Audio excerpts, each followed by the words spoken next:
Welcome back students to my channel juicy brains. और previous lectures में हमने 4 adjustments को डिस्कस किया था, closing stock, outstanding expenses, prepaid expenses and depreciation. आज हम कुछ और एडजस्टमेंट्स को आगे डिस्कस करेंगे, पर आज के एडजस्टमेंट्स इनकम से रिलेटेड होंगे। 2 एडजस्टमेंट इनकम से रिलेटेड होंगे। तो बेसिकली अगर हम इसको कंपेयर करें तो आई थिंक सो ये आपके लिए ज़्यादा आसान होगा, आप इसको ज़्यादा अच्छे से याद कर सकते हो। पहले हमने जो 2 एडजस्टमेंट्स डिस्कस करे वो एक्सपेंसेस को लेके थे। अब एक्सपेंसेस को लेके आपको पता है कौन से एडजस्टमेंट्स थे, आउटस्टैंडिंग एक्सपेंसेस और एक था प्रीपेड एक्सपेंसेस। ये 2 एक्सपेंसेस थे जो हमने डिस्कस किए थे और इसका आपको मैंने एडजस्टमेंट भी बता दिया था। अच्छा, अब अगर हम इनकम्स की बात करें तो अगेन इनकम्स में 2 एडजस्टमेंट होते हैं। एक होता है एक्रूड इनकम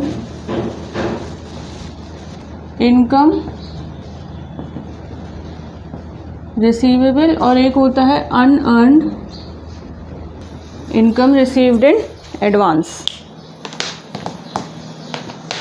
ठीक है, तो एक्सपेंसेस में तो हमने आउटस्टैंडिंग एक्सपेंसेस और प्रीपेड एक्सपेंसेस को डिस्कस कर लिया। आउटस्टैंडिंग आपको पता है एक तो जाता है लायबिलिटी साइड बैलेंस शीट में और ये आता है एसेट साइड। ठीक है, ये तो हमें पता है, क्लियर। और अगर पीएल अकाउंट की बात करें तो ये ऐड हो जाता है, या ट्रेडिंग अकाउंट या पीएल अकाउंट में एडजस्टमेंट जो होता है उसमें ये ऐड हो जाता है और ये लेस हो जाता है। ठीक है, ये 2 बातें तो आपको क्लियर हो गई। आज हम करेंगे इनकम की बात। तो इनकम में 2 चीज़ें होती हैं, जैसे एक्सपेंसेस में आउटस्टैंडिंग और प्रीपेड होगा। अगर क्वेश्चन में कहीं आपको एक्रूड शब्द दिख जाए या आपको इनकम रिसीवेबल दी है, ठीक है, या आपको अनअर्न्ड इनकम दिया है या दिया है इनकम रिसीव्ड इन एडवांस, तो ये 2 जो टर्म्स हैं एक्रूड और इनकम रिसीव्ड इन एडवांस, ये इनकम से रिलेटेड है। ठीक है, ये अमाउंट रिसीव्ड इन एडवांस और क्रेडिट साइड ट्रायल बैलेंस में वो अमाउंट आपको क्रेडिट साइड दिया, दैट मीन्स इनकम की बात हो रही है।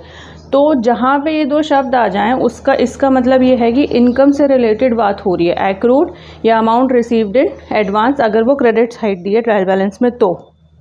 ठीक है ना, तो यहाँ पे अब समझ जाना इनकम की हम बात कर रहे हैं। अच्छा, अब एक्रूड इनकम क्या होता है? अगर हम एक्रूड इनकम का एडजस्टमेंट देखें, सबसे पहले हम एक्रूड इनकम का अगर एडजस्टमेंट देखते हैं तो सपोज़ अगर हम पीएल अकाउंट की बात करें, ठीक है, अब इनकम की बात हो रही है तो ऑब्वियसली ये अंडरस्टूड है, ज़्यादा हमें अब दिमाग नहीं लगाना है कि जो अमाउंट आएगी वो क्रेडिट साइड आएगी। ठीक है, वो क्रेडिट साइड आएगी। एक एग्जाम्पल लेके चलते हैं। ट्रायल बैलेंस में आपको दिया है कमीशन, ये आपको दिया है 1000। ठीक है, ट्रायल बैलेंस के बाहर जो इन्फॉर्मेशन दी है वो दी है एक्रूड कमीशन 200, सपोज ये दिया हुआ है। ठीक है, ट्रायल बैलेंस में अगर कमीशन दिया है 1000 और उससे रिलेटेड एक्रूड कमीशन बाहर दिया है, दैट मीन्स जो ट्रायल बैलेंस में कमीशन दिया है वो क्रेडिट साइड दिया होगा ऑलवेज। अगर ये क्रेडिट साइड दिया है तो ही ये इनकम है और तो ही ये एक्रूड इनकम होगी। अगर हम इससे रिलेटेड एडजस्टमेंट की बात करें, अगर इनकम रिसीव्ड इन एडवांस या नहीं दिया हो तो इसका मतलब इनकम रिसीवेबल है, एक्रूड इनकम की बात हो रही है। तो सबसे पहले तो आपको ये देखना है कि कमीशन या जो भी एक्सपेंस है वो डेबिट साइड है या क्रेडिट साइड है। डेबिट साइड है तो कोई 2 ही एडजस्टमेंट होंगे, या तो आउटस्टैंडिंग या प्रीपेड, ये माइंड में क्लियर रखना। यहाँ एक्सपेंस को लेके इसमें कंफ्यूज मत हो जाना कि एक्रूड एक्सपेंस है या एक्सपेंस रिसीव्ड इन एडवांस है, अनअर्न्ड एक्सपेंस है। अनअर्न्ड सिर्फ इनकम होगी और एक्रूड सिर्फ इनकम होगी। तो बेसिकली हमें ये देखना है। ठीक है, अगर ये डेबिट साइड दिया है तो या तो आउटस्टैंडिंग वाला एडजस्टमेंट होगा या प्रीपेड वाला एडजस्टमेंट होगा, और अगर ये क्रेडिट साइड दिया है तो सिर्फ या तो ये होगा या ये होगा। ठीक है, ऐसे अगर ध्यान रखोगे तो आसान हो जाएगा, क्लियर। अब अगर क्रेडिट साइड दी है तो हमें बेसिकली ये 2 चीज़ों को ध्यान रखना है। अब क्या दिया हुआ है एडजस्टमेंट, देखो इससे रिलेटेड एडजस्टमेंट में वो कह रहे हैं एक्रूड, यानी कि अब एक्रूड इनकम का एडजस्टमेंट होगा। एक्रूड इनकम का एडजस्टमेंट कैसे होगा? कमीशन हमें पता है इनडायरेक्ट एक्सपेंस होता है और इनकम है, या सॉरी एक्सपेंस भी हो सकता है, इनकम भी हो सकती है। तो अगर इनकम है तो इनडायरेक्ट इनकम है, ठीक है, तो पीएल अकाउंट की क्रेडिट साइड जाएगी, तो इसको हमने क्रेडिट साइड लिख लिया। कमीशन हमने लिख लिया 1000, जैसा कि हमें क्वेश्चन में दिया है। क्लियर। अब एक्रूड इनकम हमेशा और हमेशा ऐड होती है रिस्पेक्टेड इनकम में। एक्रूड कमीशन कितना दिया, 2, तो ये हो गया 1200।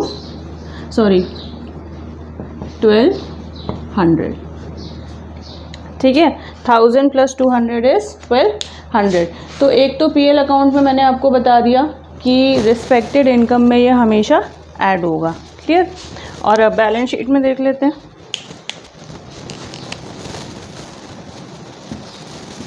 बैलेंस शीट में क्या एडजस्टमेंट होगा, ये लायबिलिटीज़ है, ये एसेट है। अब एक्रूड जो इनकम होती है, चाहे वो कमीशन हो, चाहे वो इंटरेस्ट हो, चाहे वो रेंट हो, चाहे कुछ भी इनकम हो, ठीक है, जो भी इनकम होती है वो हमेशा एसेट होता है।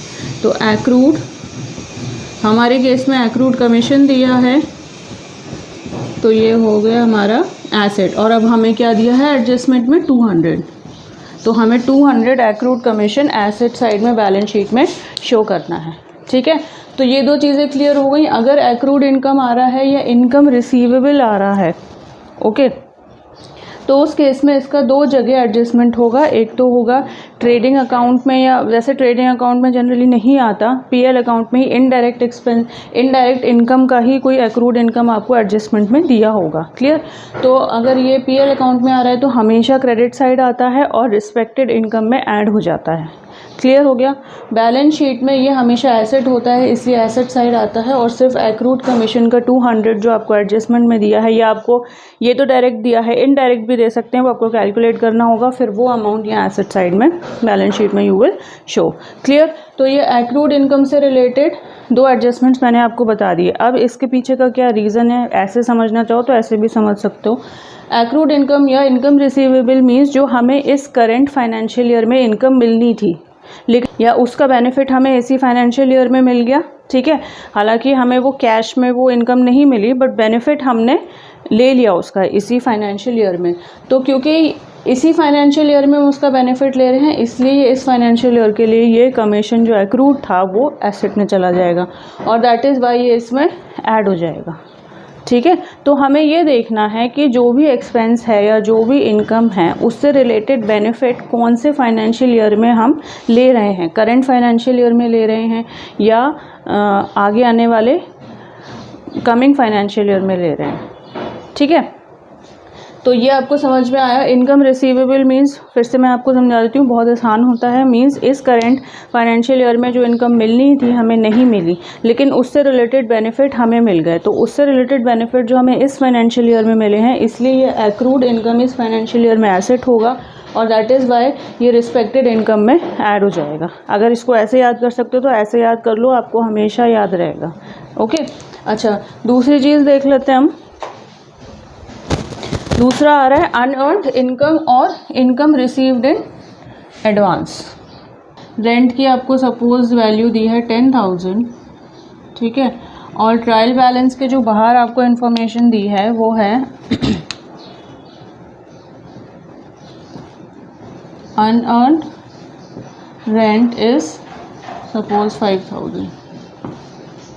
ठीक है, अब by the name you can understand income receivable या एक्रूड इनकम तो वो इनकम थी जो हमें इस फाइनेंशियल ईयर में मिलनी थी पर नहीं मिली। इसका जस्ट ऑपोजिट होगा अनअर्न्ड इनकम, यानी इस फाइनेंशियल ईयर की इनकम नहीं थी, वो हमें पहले ही मिल गई, हमें अगले साल मिलनी थी लेकिन इसी साल मिल गई, तो इसलिए हम इसको बोलते हैं इनकम रिसीव्ड इन एडवांस। ठीक है, तो अब आपको ट्रायल बैलेंस में मानो सपोज रेंट दिया है, और अब ये कैसे पता चलेगा ये इनकम है या एक्सपेंस है, क्योंकि रेंट आपको क्रेडिट साइड में दिया होगा। सबसे पहले यही देखना है ट्रायल बैलेंस में रिस्पेक्टेड आइटम क्रेडिट साइड जा रहा है या डेबिट साइड जा रहा है। अगर ये डेबिट साइड लिखा होगा तो इन दोनों में से कोई एडजस्टमेंट होगा। ठीक है, ये क्रेडिट साइड है, दैट मीन्स इनकम है, और इससे रिलेटेड एडजस्टमेंट है unearned rent is given to you 5,000। Clear. अच्छा, देख लो अब इसका एडजस्टमेंट कैसे होगा। अगर हम पीएल अकाउंट की बात करें तो, क्योंकि ये हमारा क्या है, इनकम है, तो ये क्रेडिट साइड जाएगा। ठीक है, अब रेंट हम लिख लेते हैं बाय रेंट, इसमें सब जगह बाय लिख लेना। ठीक है, यहाँ पे हमने लिखा बाय रेंट कितना है 10,000, ये तो क्लियर हो गया। क्रेडिट है तो इनकम है, तो हमने पीएल अकाउंट में इनडायरेक्ट इनकम रेंट को इनडायरेक्ट इनकम्स में लिख दिया। अच्छा, अब अनअर्न्ड रेंट है। अनअर्न्ड रेंट है या ऐसी इनकम जो हमें अगले साल मिलनी थी इस साल मिल गई, तो ऐसा इनकम्स का जो ट्रीटमेंट होगा वो हमेशा लेस होगा और इसको हम लिखेंगे अनअर्न्ड रेंट। ठीक है, कितना है 5000, तो ये आ गया हमारा सीधे सीधे 5000। क्लियर हो गया। यहाँ एक्रूड इनकम को हमने ऐड किया है, ऐसे भी याद कर सकते हो भाई, एक्रूड इनकम ऐड हो रहा है तो अनअर्न्ड इनकम लेस हो जाएगा। क्लियर। और इसका बैलेंस शीट में देख लेते हैं एडजस्टमेंट। बैलेंस शीट में भी जो एक्रूड इनकम में हुआ था उसका जस्ट ऑपोजिट इसमें होगा। तो आप ऐसे भी चीज़ों को याद कर सकते हो अगर ऐसे करना चाहो तो। ठीक है, यहाँ पे एक्रूड इनकम जो थी वो एसेट थी। ठीक है, यहाँ पे इनकम रिसीव्ड इन एडवांस हमेशा और हमेशा लायबिलिटी ही होगी। तो या तो अब इसको इनकम रिसीव्ड इन एडवांस लिख सकते हो या अनअर्न्ड। अनअर्न्ड क्या है, रेंट है। कितना है 5000। ठीक है, तो इसको ऐसे ध्यान रख लेना कि बैलेंस शीट में अनअर्न्ड रेंट या rent received in advance, income received in advance liability होती है, तो लायबिलिटी साइड हम उसे लिखते हैं। ठीक है ना, क्लियर हो गया। तो अनअर्न्ड इनकम एक जगह तो क्रेडिट साइड में जो इनकम होगी उस रिस्पेक्टिव इनकम से लेस हो जाएगी और बैलेंस शीट में लायबिलिटी साइड चली जाएगी। जस्ट ऑपोजिट ट्रीटमेंट है जैसे कि हम एक्रूड इनकम का करते हैं। अगर एक्रूड इनकम का ट्रीटमेंट आपको याद है तो उससे जस्ट ऑपोजिट अनअर्न्ड इनकम का हो जाएगा। इसके पीछे का ये लॉजिक है कि ये ऐसी इनकम है जो हमें अगले साल मिलनी थी लेकिन इस साल मिल गई। ठीक है, इस साल मिल गई तो इसका बेनिफिट तो हमें अगले साल ही मिलेगा। उसका बेनिफिट अगर हमें अगले फाइनेंशियल ईयर में मिलेगा तो हम उसको पीएल अकाउंट के क्रेडिट साइड से रिस्पेक्टिव इनकम से लेस कर देंगे, इसलिए ये लेस हो जाता है। अब इसका बेनिफिट क्योंकि अगले साल मिलेगा इसलिए ये इस साल के लिए हमारी लायबिलिटी होगी। तो आपको करंट फाइनेंशियल ईयर को दिमाग में रखते हुए ये सारे एडजस्टमेंट करने हैं कि भाई जो एडजस्टमेंट हमसे पूछा है उसका बेनिफिट हमें अभी मिल रहा है या अगले साल मिलेगा। अभी मिल रहा है तो अकॉर्डिंगली वो ऐड होगा, अगले साल मिल रहा है तो लेस होगा। वो हमें देखना है कि एक्सपेंस की बात हो रही है या इनकम की बात हो रही है। क्लियर। तो आई होप सो स्टूडेंट्स ये दो चीज़ें आपको याद समझ में आई होंगी। As and when you will practice आपको याद भी हो जाएगी। ठीक है, तो मैंने आपको एक बहुत अच्छी टिप दी है, आपको ये बताने की कोशिश की है कि अगर सबसे पहले जो भी आपका आइटम है उसको देखो कि वो क्रेडिट साइड दिया है या डेबिट साइड दिया है ट्रायल बैलेंस में। अगर डेबिट साइड दिया है तो एक्सपेंस की बात हो रही है, अगर एक्सपेंस की बात हो रही है तो सिर्फ दो ही एडजस्टमेंट हो सकते हैं, आउटस्टैंडिंग या प्रीपेड। अगर क्रेडिट साइड दिया है यानी इनकम की बात हो रही है, एकदम से आपके दिमाग में आना चाहिए कि इनकम है तो या तो ये एक्रूड इनकम होगी या ये अनअर्न्ड इनकम होगी। तो दोनों में से कोई एक एडजस्टमेंट आपको जो भी ट्रायल बैलेंस के बाहर दे रहे हैं accordingly you have to do the adjustment. तो ये एक टिप है या एक ट्रिक है ये याद करने के लिए कि अकॉर्डिंगली करना क्या है। एकदम से एडजस्टमेंट देके घबरा मत जाना कि भाई क्या होना है। ट्रायल बैलेंस को दिमाग में रखो, डेबिट क्रेडिट को दिमाग में रखो, उसके अकॉर्डिंग सारी चीज़ें आराम से सॉल्व हो जाएंगी। ठीक है, तो आई होप सो आपको ये दो इनकम्स का कॉन्सेप्ट समझ में आ गया होगा।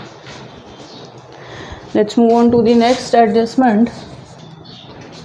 नेक्स्ट एडजस्टमेंट की हम बात करें तो होता है इंटरेस्ट ऑन कैपिटल। अब आपको सबको पता है कि कैपिटल क्या होता है। कैपिटल वो अमाउंट होती है जिस अमाउंट से एक प्रोप्राइटर या एक बिजनेसमैन या ओनर उस अमाउंट से अपनी बिजनेस को स्टार्ट कर, या वो फंड्स जो वो बिज़नेस में लगाता है ताकि वो बिज़नेस को स्टार्ट कर सके। ठीक है, तो वो हमारी कैपिटल अमाउंट होती है। क्लियर। अब क्या होता है, अकाउंटिंग प्रिंसिपल्स ये कहते हैं, कॉन्सेप्ट्स ये कहते हैं कि अगर मैं ओनर हूँ और मैंने सपोज़ 20 लाख से अपना बिज़नेस स्टार्ट किया, तो बिज़नेस एक सेपरेट एंटिटी है, ये आप सभी को पता है। ठीक है, तो मैंने बिज़नेस को काइंड ऑफ अ लोन दिया, 20 लाख का लोन दिया, क्योंकि अगर मैं ये 20 लाख कहीं और इन्वेस्ट करती तो मेरा वो इन्वेस्टमेंट होता। क्लियर। मेरा वो इन्वेस्टमेंट नहीं, मैंने किसी बैंक में जमा नहीं किया तो वो इन्वेस्टमेंट नहीं रहा, मैंने उससे बिज़नेस शुरू कर लिया, तो वो मैंने एक kind of a loan business को दे दिया। ठीक है, अब जब आप किसी को लोन देते हैं तो ऑब्वियसली उस पर इंटरेस्ट भी मिलता है। ठीक है। तो मैं एक्सपेक्ट करूँगी कि अगर मैंने 20 लाख का लोन बिज़नेस को दिया तो अब बिज़नेस ही मुझे उस पर इंटरेस्ट देगा, क्योंकि अगर मैं इसे कहीं और इन्वेस्ट करती, had I invested this 20 lakhs anywhere else, मुझे वहाँ से इंटरेस्ट मिलता। ठीक है। तो अब मैंने अगर बिज़नेस में लगाया तो बिज़नेस से मुझे इंटरेस्ट मिलेगा। तो इस छोटे से कॉन्सेप्ट को बोलते हैं इंटरेस्ट ऑन कैपिटल। क्लियर। अब जो भी प्रॉफिट आता है उससे जब इंटरेस्ट कैपिटल पे जो इंटरेस्ट होता है वो अमाउंट को जब हम डिडक्ट करते हैं तो फाइनली वो प्योर प्रॉफिट निकल के आता है जो ओनर का होता है। ठीक है। या जो बिज़नेस रिलेटेड प्रॉफिट होता है, हम पूछते हैं ना कि बिज़नेस में कितना प्रॉफिट हुआ, तो जो भी प्रॉफिट होता है, फाइनल जो प्रॉफिट आता है उसमें से जब हम कैपिटल के इंटरेस्ट अमाउंट को कम कर देते हैं तो फाइनली वो प्योर प्रॉफिट निकल के आता है। मींस हमने बिज़नेस ने जो कैपिटल पे इंटरेस्ट बन रहा था वो ओनर को दे दिया और फाइनली जो बचा वो प्योर प्रॉफिट है। ठीक है ना। तो ये इंटरेस्ट ऑन कैपिटल भी इंपॉर्टेंट एडजस्टमेंट है जो कि हमें करना होता है, क्वेश्चंस में आ जाता है। ठीक है। तो अब जो प्रोपराइटर होता है उसको ये इंटरेस्ट क्यों चाहिए होता है? भाई दो चीज़ें हो सकती हैं जो सबको पता है कि अगर मैं ये अमाउंट कहीं और इन्वेस्ट करती तो मुझे इसमें इंटरेस्ट मिलता, तो मैंने ये बिज़नेस में दे दिया तो ऑब्वियसली मैं बिज़नेस से इंटरेस्ट लूँगी, क्योंकि मेरा काइंड ऑफ एन इन्वेस्टमेंट है और मैंने बिज़नेस को लोन दे रखा है अगर बिज़नेस एक सेपरेट एंटिटी है तो पहला रीज़न तो ये हो गया कि I will take interest from the business. Secondly क्या हो गया, मैं जो रिस्क फैक्टर बिज़नेस को दे रही हूँ या मैं बिज़नेस जब ओन कर रही हूँ या रन कर रही हूँ तो उसमें एक रिस्क फैक्टर होता है सबसे बड़ा। ठीक है। तो वो रिस्क फैक्टर का रिवॉर्ड क्या होता है, वो ऑब्वियसली मेरा जो मैंने कैपिटल इन्वेस्ट किया उस पर जो मुझे इंटरेस्ट मिल रहा है kind of a risk factor के लिए मेरे लिए रिवॉर्ड है। ठीक है। तो ये सारी कुछ इंपॉर्टेंट पॉइंट्स हैं जो आपको इंटरेस्ट ऑन कैपिटल में पता होना चाहिए कि भाई इंटरेस्ट ऑन कैपिटल क्या होता है और ये क्यों ज़रूरी है, एडजस्टमेंट्स में क्यों आ जाता है और इसका एप्लीकेशन क्यों करते हैं हम। ओके। तो बेसिकली अब अगर इंटरेस्ट ऑन कैपिटल दिया हुआ है तो इंटरेस्ट ऑन कैपिटल आपको स्पेसिफिक रेट पे ही मिलेगा। ठीक है। जैसे 20 लाख मैंने कैपिटल से अपना बिजनेस स्टार्ट किया। ओके। अब 10% उस पर मुझे इंटरेस्ट मिलना चाहिए, ये फिक्स्ड रेट है, ये रेट डिटरमिन हो चुका है पहले से और इस रेट पे मुझे इंटरेस्ट मिलेगा। क्लियर। अब अगर बिज़नेस मुझे इंटरेस्ट दे रहा है कैपिटल पे तो ये बिज़नेस के लिए एक्सपेंस हो गया, काइंड ऑफ अ लॉस हो गया। तो एक्सपेंस है या लॉस है तो ये टू इंटरेस्ट ऑन कैपिटल करके हम दिखाएंगे। मानो इंटरेस्ट ऑन कैपिटल एडजस्टमेंट्स में दिया है सपोज एट द रेट 10%। ठीक है। कैपिटल अमाउंट हमारा दिया है सपोज 10 lakhs, इस पे 10% लगा दो तो ये एक लाख हो गया। ठीक है। ये हो गया हमारा इंटरेस्ट ऑन कैपिटल। अब इंटरेस्ट ऑन कैपिटल है तो ट्रायल बैलेंस में कैपिटल अमाउंट को देखना, कैपिटल अमाउंट क्या दी गई है और उस पर 10% इंटरेस्ट है, क्वेश्चन में दे रखा है तो उस पर इंटरेस्ट ऑन कैपिटल हमें कैलकुलेट करना पड़ेगा। ठीक है। तो ये 1 लाख आ गया। तो इंटरेस्ट ऑन कैपिटल, क्योंकि अब बिजनेस को ओनर को कैपिटल पे इंटरेस्ट देना है तो बिजनेस के लिए एक्सपेंस हो गया, तो यहाँ पे 1 लाख निकल के आया तो हम ये 1 लाख यहाँ शो कर देंगे क्योंकि ये एक्सपेंस है। अब इसका एडजस्टमेंट बैलेंस शीट में कैसे होगा, क्योंकि ये बिजनेस के लिए तो एक्सपेंस था इसलिए इंटरेस्ट ऑन कैपिटल हमने पीएल अकाउंट के डेबिट साइड में लिख दिया। लेकिन जब बैलेंस शीट में एडजस्टमेंट होता है दैट मीन्स हमें ओनर के पॉइंट ऑफ व्यू से या प्रोप्राइटर के पॉइंट ऑफ व्यू से सोचना है। ठीक है। हमारे ओनर के पॉइंट ऑफ व्यू से सोचें तो ये तो हमारे लिए, हमें अगर हमारे कैपिटल पे हमें इंटरेस्ट मिल रहा है तो एडिशनल गेन हो गया, एडिशनल इनकम हो गया, क्योंकि ओनर के लिए ये प्रॉफिट हो गया इसलिए हम इसको कैपिटल अमाउंट में ऐड कर देंगे। Don't get confuse. Add interest on capital कितना निकाला था हमने 1 लाख, तो ये हो जाएगा 10 लाख प्लस 1 लाख 11 लाख। ठीक है। क्लियर हो गया। तो जब भी आप प्रॉफिट एंड लॉस में इसका एडजस्टमेंट कर रहे हैं तो think from the point of view of the business, और बैलेंस शीट में जब भी आप एडजस्टमेंट कर रहे हैं तो from the point of view of the proprietor you have to make the adjustment, क्योंकि कैपिटल है और कैपिटल पे हमें इंटरेस्ट मिल रहा है तो हमारे लिए एडिशनल इनकम हो गई, गेन हो गया, इसलिए कैपिटल अमाउंट में हम उसको ऐड कर देंगे। नेक्स्ट आ जाओ इंटरेस्ट ऑन ड्राइंग। सपोज 10% दे रखा है। ठीक है। अब इतना तो आप समझ गए होंगे, अगर इंटरेस्ट ऑन कैपिटल बिजनेस के लिए एक्सपेंस है तो इंटरेस्ट ऑन ड्राइंग्स बिजनेस के लिए लॉस होगा। क्लियर। तो अगर हम पीएल अकाउंट की बात करें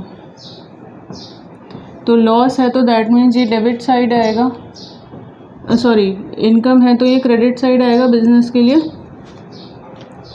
यहाँ बिजनेस के लिए इंटरेस्ट ऑन कैपिटल लॉस था, यहाँ पे बिजनेस के लिए इंटरेस्ट ऑन ड्राइंग्स गेन होगा या एडिशनल इनकम होगी, क्योंकि मैंने ड्राइंग्स लिए। ड्राइंग्स मीन्स वो अमाउंट जो मैं अपने पर्सनल यूज़ के लिए बिजनेस से विड्रॉ कर रही हूँ, या वो गुड्स जो मैं बिजनेस से अपने पर्सनल यूज़ के लिए विड्रॉ कर रही हूँ। तो ऑब्वियसली अगर मैंने विड्रॉ करा तो मुझे बिजनेस को इंटरेस्ट भी देना पड़ेगा। क्लियर? सपोज ड्राइंग्स का अमाउंट क्वेश्चन में दे रखा है 50,000, तो हम इंटरेस्ट ऑन ड्राइंग्स निकाल लें। कितना है? 10%। तो 50,000 पे 10% आ गया 5,000, ठीक है ना। तो हमने इंटरेस्ट ऑन ड्राइंग्स निकाल लिया 5,000। अब from the business point of view ये इंटरेस्ट ऑन ड्राइंग्स बिजनेस के लिए इनकम हो गई, इसलिए हम इसको bye interest on drawings credit side दिखाएंगे। ठीक है, हाउ मच? 5,000। समझ में आया? बैलेंस शीट में देख लेते हैं। अब बैलेंस शीट में जस्ट ऑपोजिट हो जाएगा, चाहे इंटरेस्ट ऑन कैपिटल हो चाहे इंटरेस्ट ऑन ड्राइंग्स हो, दोनों का एडजस्टमेंट लायबिलिटी साइड ही होगा कैपिटल अमाउंट से लास्ट में। ठीक है, इसलिए हम यहाँ पे कैपिटल अमाउंट को लिख लेते हैं। सपोज कैपिटल का अमाउंट हमें दिया हुआ है 1 लाख। ठीक है, अब क्योंकि हमें ड्राइंग्स दी हैं तो लेस ड्राइंग्स करेंगे हम। कितना है? 50,000, तो ये 50,000 आ गया। क्लियर हो गया? अब जैसे हमने यहाँ पे किया था बैलेंस शीट में, जब हम इंटरेस्ट ऑन कैपिटल का एडजस्टमेंट कर रहे थे तो हम ओनर के पॉइंट ऑफ व्यू से सोच रहे थे। यहाँ पे भी इंटरेस्ट ऑन ड्राइंग्स के केस में ओनर के पॉइंट ऑफ व्यू से सोचेंगे। ठीक है, अब क्योंकि मैंने ड्राइंग्स करी और मैं इंटरेस्ट पे कर रही हूँ बिजनेस को, तो मेरे लिए तो एक्सपेंस हो गया या मेरे लिए लॉस हो गया, तो वो ऑब्वियसली कैपिटल अमाउंट से ही डिडक्ट होगा। तो यहाँ पे अगर बिजनेस के लिए इनकम हो गई तो यहाँ पे ये मेरे लिए लॉस हो जाएगा। तो interest on drawings how much? 5,000। तो फाइनल मेरा कैपिटल आ गया 45,000। ठीक है बच्चों, समझ में आ गया ये कॉन्सेप्ट? ये बहुत इजी कॉन्सेप्ट है, बस आपको ये समझना है कि इंटरेस्ट ऑन कैपिटल हो या इंटरेस्ट ऑन ड्राइंग्स हो, अगर वो पीएल अकाउंट के डेबिट या क्रेडिट साइड में जा रहा है तो वो हमें बिजनेस के पॉइंट ऑफ व्यू से उसको एडजस्ट करना है, एंड फाइनली बैलेंस शीट में ओनर के पॉइंट ऑफ व्यू से एडजस्ट करना है। ठीक है, वहाँ पे वो हमारा इनकम हो गया इसलिए कैपिटल में हमने ऐड कर दिया। यहाँ हमारा interest on drawings kind of an expense हो गया, इसलिए हमने ड्राइंग्स पहले लेस करे और फिर उसमें से इंटरेस्ट ऑन ड्राइंग्स लेस करा। Clear? Interest on drawings question में है तो ड्राइंग्स का अमाउंट क्वेश्चन में दे ही रखेगा फॉर श्योर। ठीक है ना, तो ये दो हमारे इंपॉर्टेंट एडजस्टमेंट्स थे। सो आई होप सो स्टूडेंट्स आपको आज के एडजस्टमेंट समझ में आ गए होंगे। इससे रिलेटेड क्वेश्चन को हम प्रैक्टिकल क्वेश्चन को इन दी अपकमिंग लेक्चर सॉल्व करेंगे अच्छे से, ताकि आपको ये कंसेप्ट और ज़्यादा क्लियर हो जाए, and then we will move on to the bad debts adjustments. See you in the next class. Students, अगर आपको मेरा लेक्चर अच्छा लगा हो तो इसे लाइक करें, इसे शेयर करें, and do subscribe to my channel. See you in the next lecture.